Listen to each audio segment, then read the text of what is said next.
আসসালামু আলাইকুম এভরিওয়ান, আমি এখন আছি একটা চাইনিজ কমলার বাগানে। আর দেখতে পাচ্ছেন কি সুন্দর থোকায় থোকায় চায়না কমলা ধরে আছে।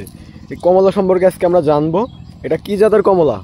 এটা চায়না থ্রি কমলা। চায়না থ্রি জাতের কমলা। এটা সাইজ কি এরকমই হয় না আরো বড় হবে? এটা আরো বড় বড় হবে, আর এটা যখন পাকবে এটার উপরের কালারটা কিন্তু একদম হলুদ হয়ে যাবে, পুরো হলুদ হয়ে যাবে। আমরা যেসব চায়না কমলা দেখি ওগুলো কিন্তু হলুদ হয় না, এটা হলুদ হবে। এটা একদম বাজারে আমরা যেগুলো কিনে খাই তাহলে ওই রকমের হলুদ হয়ে যাবে। এটা তো নতুন আসছে না? যে এটা নতুন আসছে। আচ্ছা, অনেক ভালো একটা জাত। আর এটা প্রচুর ফলন আমরা দেখতে পাচ্ছি একটা গাছে, কি পরিমাণে ফলন। হ্যাঁ, গোড়া থেকে দেখতে পাচ্ছেন গাছের গোড়া থেকে কি পরিমাণে ফল দেওয়া শুরু করে। এটা কিন্তু নতুন জাতের চাইনিজ কমলা। আর দেখেন আমরা যদি দেখা এখানে প্রত্যেকটা ডাল কিন্তু নুয়ে গেছে, মানে এত পরিমাণ ফল আসছে এটা কিন্তু আর ভার রাখতে পারছে না। তাহলে এই কমলা চাষটা করলে সে সফলতা অর্জন করতে পারবে। জি, যারা বাণিজ্যিকভাবে চাষ করতে চায় তাদের জন্য এটা সেরা।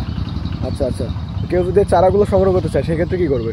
কেউ যদি এই চারাগুলো সংগ্রহ করতে চায় আমাদের স্ক্রিনে দেওয়া নম্বরে যোগাযোগ করে আমাদের কাছ থেকে এই চারাগুলো নিতে পারবে, কারণ আমরা একমাত্র অরিজিনাল জাত দিতে পারবো, কারণ আমাদের কাছে মাদার গাছ রয়েছে। হ্যাঁ, তো এভরিওয়ান, কেউ যদি এই চাষটা করতে চান চাইনিজ কমলা, সেক্ষেত্রে আপনারা সরাসরি আমাদের রায়পুর এগ্রো নার্সারিতে কন্ট্যাক্ট করতে পারেন। কন্ট্যাক্ট করে কিন্তু এই জাতটা সংগ্রহ করতে পারেন। সারা বাংলাদেশে কুরিয়ার সার্ভিসের মাধ্যমে চারাগুলো ডেলিভারি দেওয়া হয়।